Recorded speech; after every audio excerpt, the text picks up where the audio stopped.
Arthur Valença era um homem que possuía tudo o que o dinheiro podia comprar. Carros de luxo, uma mansão imponente e uma fortuna que parecia inesgotável. Contudo, nenhuma dessas riquezas tinha mais significado para ele, não depois do dia em que perdeu seu único filho, Henrique, em um acidente devastador ocorrido há 5 anos. Desde então, todos os domingos, sem faltar um sequer, Arthur se dirigia ao túmulo de Henrique, em um tranquilo cemitério ladeado por árvores antigas nos arredores da cidade de Vitória. Era ali, em meio ao silêncio e ao perfume das flores, que Arthur permitia-se sentir todo o peso de sua dor. Naquele domingo, o sol mal se filtrava por entre as copas das árvores, lançando sombras trêmulas sobre o solo úmido. Arthur, com um ramalhete de cravos brancos, as flores favoritas de Henrique, caminhava lentamente até o túmulo. No entanto, algo incomum chamou sua atenção. Diante da lápide, um garoto, que aparentava ter cerca de 9 ou 10 anos, estava sentado de pernas cruzadas. Suas roupas estavam rasgadas, o rosto manchado de terra e os cabelos emaranhados, como se não vissem um pente há muito tempo. O menino parecia deslocado naquele lugar solene, como um visitante indesejado. Arthur parou tenso, apertando com força as flores que carregava. Quem era aquele garoto? E por que justamente naquele túmulo? O cemitério era particular e raramente se via alguém desconhecido por ali. Ele pigarreou, tentando manter a autoridade na voz, embora a curiosidade já dominasse seu peito. "Ei, garoto!" chamou a voz firme, mas carregada de um estranho desconforto. "O que está fazendo aqui?" O menino ergueu os olhos grandes e assustados, onde havia uma mistura de temor e desafio. Por um breve instante, eles ficaram se encarando. Arthur, alto e imponente em seu terno sob medida, o menino, pequeno e frágil, mas com uma centelha de resistência em seu olhar. Sem dizer uma palavra, o garoto levantou-se de um salto e correu para dentro da mata densa que cercava o cemitério. Arthur ficou parado, atônito, deixando os cravos caírem de sua mão. Deu um passo à frente, mas o menino já havia desaparecido entre as árvores. Seu coração batia acelerado, não apenas pela surpresa, mas também pela enxurrada de perguntas que agora o atormentava. Quem era aquele menino? Por que ele estava no túmulo de Henrique? E talvez o mais inquietante, por que tinha fugido ao vê-lo? Naquela noite, Arthur não conseguiu pregar os olhos. A imagem do garoto, a magreza extrema, a sujeira no rosto e principalmente aquele olhar penetrante não lhe saía da cabeça. Havia algo nele, uma sensação estranha de familiaridade que Arthur não conseguia explicar. Ele sabia que precisava de respostas. Na manhã seguinte, Arthur decidiu retornar ao cemitério, mesmo sabendo que era improvável encontrar o menino novamente. Algo dentro dele, algo que não sentia há muito tempo, o impulsionava a agir. Vestiu roupas simples, trocando o habitual terno por uma camisa de linho e jeans escuros, tentando parecer menos ameaçador. O cemitério estava quase vazio, exceto por um jardineiro idoso que cuidava das flores próximas à entrada. Arthur se aproximou, tentando parecer casual. "O senhor por acaso viu um garoto por aqui ontem?" perguntou. O jardineiro levantou a cabeça, enxugando o suor da testa com as costas da mão. Pensou por um instante antes de responder. "Um menino pequeno, meio sujo, de cabelos castanhos?" perguntou, franzindo a testa. "Se é esse que está falando, já vi ele por aqui algumas vezes. Nunca me deu trabalho, mas sempre aparece e some rápido. Você sabe quem ele é?" insistiu Arthur, ansioso. O jardineiro apenas deu de ombros. "Um moleque de rua, talvez. Parece viver pelas redondezas. Só Deus sabe onde se esconde." Arthur agradeceu com um aceno e voltou para seu carro. Mas a informação só aumentou sua inquietação. Um menino de rua rondando o túmulo de Henrique, o pensamento parecia absurdo e, ao mesmo tempo, irresistível. Nos dias seguintes, Arthur dedicou-se a procurá-lo. Passava horas caminhando pelas redondezas do cemitério e pela floresta ao redor, perguntando a moradores e comerciantes, mas ninguém parecia saber muito. Era como se o garoto fosse um fantasma. Surgia e desaparecia sem deixar rastro. Até que, numa tarde cinzenta de quarta-feira, Arthur o viu novamente. O menino estava encolhido sob a marquise de uma padaria abandonada, abraçando os joelhos magros contra o peito. A cena cortou-lhe o coração de maneira inesperada. Dessa vez, Arthur não gritou nem se aproximou bruscamente. Pegou com calma um pacote de biscoitos e uma garrafinha de água que trazia consigo e se aproximou devagar, estendendo os itens em silêncio. O menino, desconfiado, observou-o com atenção, como um animalzinho ferido, pronto para fugir a qualquer momento. Depois de um instante de hesitação, rastejou até os biscoitos, agarrando-os com avidez. Arthur sentou-se no chão, a uma distância respeitosa. "Meu nome é Arthur", disse suavemente. "Não quero te machucar, só quero conversar. Se você deixar." O menino continuou mastigando os biscoitos com ferocidade, mas seus olhos jamais deixaram os de Arthur. Finalmente, entre uma mordida e outra, murmurou, quase inaudível: "Meu nome é Léo." Arthur sentiu um nó se formar em sua garganta. Havia algo de profundamente doloroso na voz frágil daquele garoto, algo que, sem saber como, já o ligava de forma irrevogável ao seu próprio passado. Nas semanas que se seguiram, Arthur e Léo estabeleceram uma estranha rotina. O homem voltava todos os dias à padaria abandonada levando comida, roupas limpas e, aos poucos, tentava ganhar a confiança do garoto. Léo, desconfiado por natureza, demorou a aceitar qualquer aproximação, mas a fome e a solidão acabaram vencendo sua resistência. Arthur descobriu que Léo tinha apenas 8 anos e que vivia sozinho nas ruas havia mais tempo do que conseguia lembrar. Sua história era cheia de buracos. Ora dizia que a mãe viajara para longe e nunca voltara, ora afirmava que simplesmente nunca teve ninguém. Não falava do pai, não falava de lar.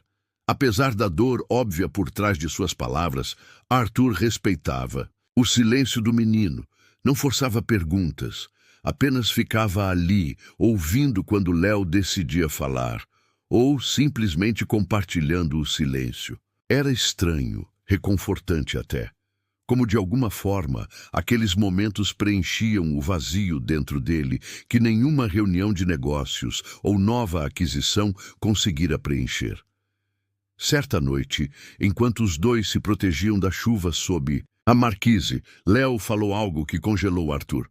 "Às vezes eu sonho com um lugar, uma casa bonita com um quarto só meu, e tem um homem lá. Ele se parece um pouco com você." Arthur engoliu em seco. O peito apertou de um jeito familiar, como se uma mão invisível o apertasse por dentro. "Como assim? Se parece comigo?" perguntou, tentando soar casual. Léo deu de ombros, encolhendo-se no casaco largo demais para seu corpo magro. "É só um sonho, mas é bom." Arthur ficou em silêncio por um longo tempo, olhando para o céu cinzento. Henrique também costumava descrever sonhos assim quando era pequeno. Depois que a mãe morreu, o menino acordava no meio da noite chorando, falando de casas onde o amor era uma presença viva, não uma lembrança distante. E agora, ali estava Léo. Um pequeno estranho, surgido do nada, carregando nos olhos o mesmo tipo de tristeza que Arthur julgava ter perdido para sempre. Naquela noite, ao deixar Léo na padaria, Arthur tomou uma decisão silenciosa. Talvez fosse loucura, talvez fosse desespero, mas já não importava. Ele não podia, não queria virar as costas para o menino. Pela primeira vez em muitos anos, Arthur sentia que seu coração batia não apenas por si mesmo, mas também por outra pessoa. E no fundo, uma pergunta incômoda começava a se formar. Seria possível que Léo fosse mais do que um estranho. Arthur não era impulsivo, nunca fora. Cada movimento em sua vida fora calculado, planejado, pensado para evitar riscos. Mas naquela manhã, enquanto estacionava o carro velho em frente à padaria abandonada, ele sabia que estava prestes a cruzar uma linha da qual não haveria volta. Encontrou Léo sentado no chão, desenhando círculos invisíveis na poeira com o dedo. O garoto ergueu os olhos quando ouviu a aproximação dos passos, e Arthur viu, com uma pontada dolorosa, a esperança se acendendo por trás da expressão cansada. Léo, disse ele, ajoelhando-se à sua frente, quero te mostrar uma coisa. O menino franziu o senho, desconfiado. Não vou te obrigar a nada, continuou Arthur, com voz firme, mas gentil. Só quero que venha comigo. Pode voltar para cá se não gostar. Léo hesitou. Olhou para o pequeno cobertor rasgado que usava como cama, para as paredes descascadas da padaria, para o buraco no telhado que deixava a chuva escorrer. Depois, voltou o olhar para Arthur. Sem dizer uma palavra, levantou-se e caminhou até ele. Arthur sorriu, aliviado. Abriu a porta do carro e ajudou o menino a entrar, prendendo o cinto de segurança com cuidado. Durante o trajeto, nenhum dos dois falou muito. Havia uma tensão no ar, uma mistura de medo e expectativa. Depois de quase meia hora dirigindo pela cidade, eles chegaram. Arthur estacionou diante de uma casa simples, mas acolhedora, com um pequeno jardim na frente e janelas que deixavam a luz do sol inundar o interior. É aqui, disse Arthur. Léo desceu devagar, como se tivesse medo de que tudo desaparecesse de repente. Seguiu o homem até a porta da frente, e quando Arthur abriu, um cheiro de bolo recém-assado invadiu o ar. Eu preparei algumas coisas para você, explicou ele, tentando soar natural, mesmo com o coração batendo descompassado. Léo caminhou pela sala de estar, passando a mão pelos móveis, como se não acreditasse que fossem reais. Quando chegou ao corredor, Arthur abriu uma porta e revelou um quarto pequeno, mas cheio de vida. Havia uma cama com cobertores coloridos, brinquedos simples nas prateleiras, livros infantis empilhados em uma mesinha. É para mim? Sussurrou Léo, com os olhos arregalados. Arthur se ajoelhou diante dele. Se você quiser, respondeu. Este pode ser seu lar. Léo não respondeu. Em vez disso, correu e se jogou nos braços de Arthur, abraçando-o com uma força que parecia querer colar os dois de volta ao mundo. E ali, naquela sala iluminada pelo sol, Arthur sentiu pela primeira vez em anos que talvez, só talvez, ainda houvesse redenção para ele. A adaptação de Léo não foi imediata. Nos primeiros dias, o menino parecia dividido entre a felicidade e o medo. Dormia agarrado a um ursinho de pelúcia que Arthur comprara às pressas e ainda acordava no meio da noite, assustado com ruídos comuns da casa, o vento batendo na janela, o rangido do assoalho. Arthur se dedicava a pequenas rotinas para criar segurança. Acordava Léo com panquecas quentinhas, levava-o para a escola e o buscava na saída, sempre pontual. Sentava-se com ele à noite para ler histórias, embora sua voz falhasse às vezes, engasgada com emoções antigas que ele mal compreendia. Aos poucos, Léo começou a sorrir com mais facilidade. Pequenos milagres diários aconteciam. Um sorriso, banguela, uma gargalhada alta no quintal, o jeito como ele corria para abraçar Arthur quando voltava do trabalho. Mas a felicidade, Arthur sabia, era frágil. E na quinta-feira daquela semana, a realidade bateu à porta, literalmente. Quando abriu a porta da frente, deu de cara com uma mulher vestindo um tailleur cinza, crachá pendurado no pescoço. Atrás dela, um policial observava tudo em silêncio. Senhor Arthur Machado? Perguntou a mulher. Ele assentiu, o estômago revirando. Meu nome é Patrícia Amaral, assistente social. Recebemos uma denúncia sobre a presença de uma criança neste endereço. Arthur congelou. Léo, que desenhava no chão da sala, ergueu o olhar ao ouvir a voz desconhecida. "Podemos entrar?" perguntou a assistente, já deslizando pela porta, como se a permissão fosse mera formalidade. Arthur deixou que eles entrassem, sentindo um pânico frio crescer em seu peito. Patrícia caminhou pela casa, olhando cada detalhe com olhos clínicos. Quando se agachou para falar com Léo, usou um tom doce quase ensaiado. "Oi, campeão, tudo bem? Qual é o seu nome?" Léo olhou para Arthur inseguro. Arthur assentiu sutilmente. "Léo", respondeu ele baixinho. "E há quanto tempo você está morando aqui, Léo?" insistiu a assistente. O menino hesitou, como se pressentisse que qualquer resposta poderia mudar tudo. Então disse: "Desde que ganhei uma casa de verdade." Patrícia sorriu, mas era um sorriso que não alcançava os olhos. Anotou algo em sua prancheta. Arthur apertou os punhos. Sabia como o sistema funcionava. Sabia que, para a lei, o que ele fizera, embora com a melhor das intenções, poderia ser considerado sequestro. Patrícia fechou a prancheta e se virou para ele. "Senhor Arthur, infelizmente precisamos levar Léo para um abrigo temporário. Enquanto investigamos a situação, o mundo desabou sobre ele. Léo, percebendo o que estava acontecendo, correu e se agarrou à sua perna, chorando. Arthur olhou para a assistente, para o policial, para o menino que agora era seu filho em tudo, menos no papel, e com a voz embargada murmurou: "Por favor, não levem ele." Sinto muito, Sr. Arthur." A voz de Patrícia era firme, mas não cruel. "É o protocolo."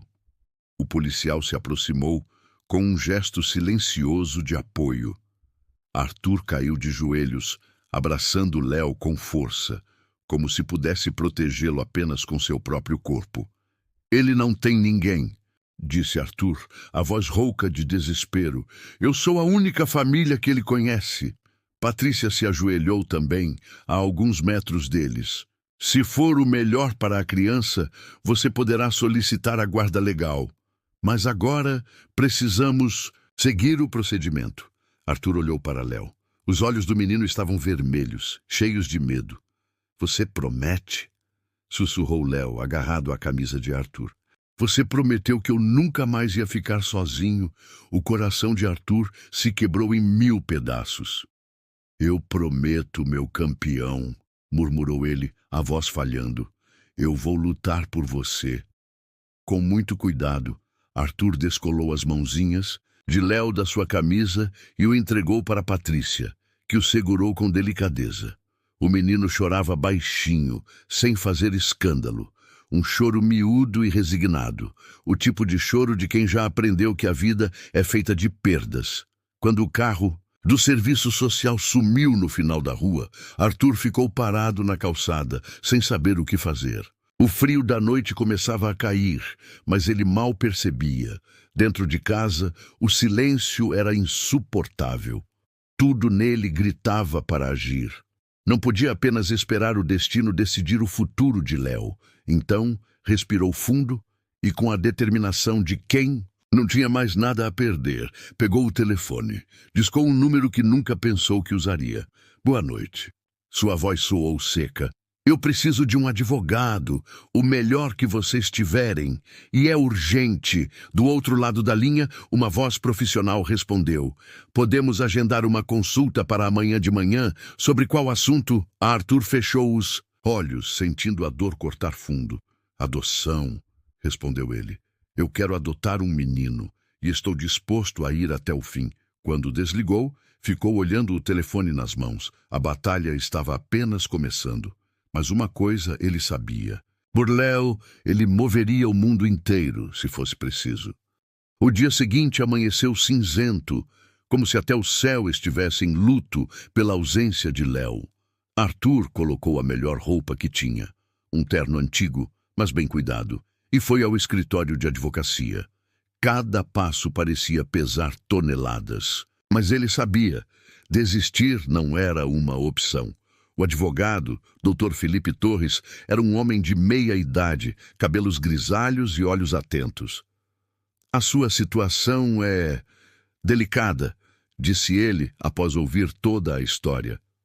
Você não tem vínculo de sangue com o menino, não é casado nem registrado como responsável legal até agora. E sendo bem direto, o sistema não costuma favorecer homens solteiros, ainda mais sem antecedentes formais de tutela. Arthur apertou as mãos até os nós dos dedos ficarem brancos. Eu não me importo com o que custar. Eu preciso trazê-lo. De volta, Felipe olhou para ele por alguns segundos, avaliando. Então, esteja preparado para a guerra. Vamos lutar pelo processo de guarda provisória primeiro. Mas saiba, a assistente social pode indicar o menino para a adoção por outra família, se entender que seria melhor para ele. Arthur sentiu o estômago revirar. Outra família, outro mundo. Léo, achando que tinha sido abandonado. De novo. O que eu posso fazer para provar que sou a melhor opção? Perguntou, a voz embargada. Felipe abriu uma pasta. Vamos começar reunindo tudo. Comprovantes de renda, histórico de moradia, testemunhos de vizinhos e amigos que possam atestar sua relação com o menino. E, principalmente, ele parou fitando Arthur. Você vai precisar convencer a assistente social que seu amor é suficiente para sustentar essa adoção. Arthur assentiu, mesmo sentindo o medo corroer seu peito.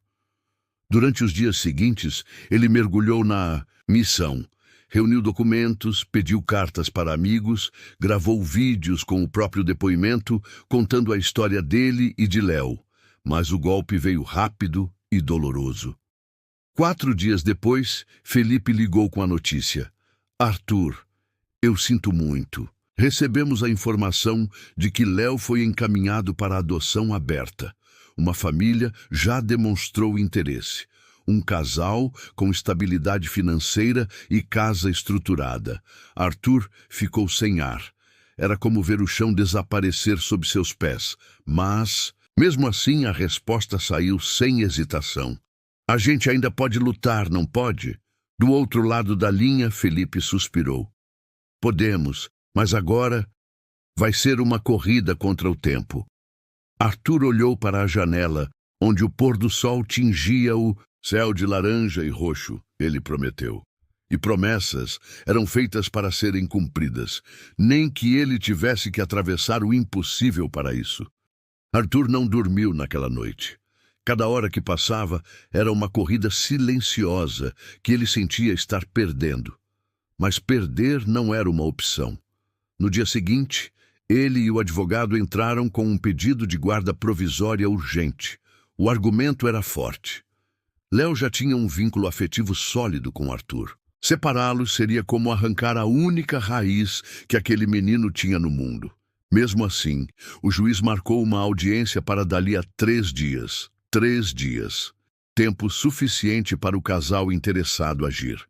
Tempo suficiente para Léo ser colocado em uma nova casa, com novas pessoas, novos cheiros, novas regras, como se a vida dele pudesse ser reiniciada à força. Na manhã seguinte, Arthur recebeu uma ligação inesperada. Era Sofia, a assistente social. Senhor Arthur, a nova família gostaria de conhecer o Léo hoje. A voz dela era neutra, mas havia uma ponta de desconforto. Eu achei que o senhor deveria saber. Arthur sentiu o coração despencar. Eu posso ver o Léo? Falar com ele? Houve uma pausa longa. Oficialmente não, disse ela baixinho. Não sem autorização, mas extraoficialmente, se o senhor estiver no parque às 16 horas, onde eles vão levá-lo para um passeio, talvez aconteça um encontro casual. Arthur entendeu. Era o tipo de brecha que a burocracia tentava ignorar, mas que corações humanos encontravam. Às 16 horas em ponto, Arthur já estava lá, escondido entre árvores e bancos. O parque parecia ainda maior, como se o destino estivesse brincando de esconde, esconde com ele. E então ele viu Léo, de camiseta azul, andando de mãos dadas com uma mulher elegante e um homem sorridente. Eles falavam com ele como quem tenta domar um animal assustado. Sorrisos largos demais. Vozes melosas demais. Arthur sentiu um nó na garganta. Quando Léo viu Arthur à distância, os olhos do menino se arregalaram. Ele largou a mão da mulher num rompante e correu. Arthur! Gritou, alto, sem vergonha, sem medo. Arthur se ajoelhou, abrindo os braços. O impacto do abraço quase o derrubou. Eu achei que você tinha ido embora, soluçou Léo, enterrando o rosto no pescoço dele. Nunca, sussurrou Arthur com a voz quebrada. Nunca vou te deixar, pequeno. Atrás deles, o casal observava, perplexo. E pela primeira vez, Arthur não se importou com olhares, com regras, com protocolos. Naquele abraço, ele encontrou toda a força que precisava para a batalha que estava prestes a começar. Ele não ia perder Léo, não enquanto tivesse uma última chance de lutar. A audiência chegou. O tribunal parecia frio e impessoal, mas Arthur tinha uma certeza ardendo no peito. Ele não estava mais sozinho. Quando o juiz pediu para Léo falar, o menino tímido olhou para Arthur e então, de um jeito simples e poderoso, disse: Eu só quero ficar com o Arthur. Ele é minha casa. O silêncio foi absoluto. Nenhuma lei, nenhum parecer técnico podia ser mais verdadeiro que aquelas palavras. O casal que queria adotá-lo desistiu antes mesmo do final da sessão. Eles entenderam que amor de verdade não se cria em um papel assinado. Nasce no olhar, no abraço, no medo de perder. O juiz bateu o martelo naquele mesmo dia. Guarda concedida. Arthur abraçou Léo como se nunca mais fosse soltar, e não soltou. Alguns anos depois, eles riam juntos nas tardes de domingo, jogando bola no parque, onde tudo quase se perdeu. As feridas antigas viraram cicatrizes suaves, lembranças de que o amor, quando é real, sobrevive até aos maiores medos. Arthur sabia que não tinha salvado Léo. Na verdade, era Léo que tinha salvado ele. De uma vida vazia, de uma existência sem propósito. Na história dos dois, não existia herói nem vítima, só existia amor. E isso era mais do que suficiente.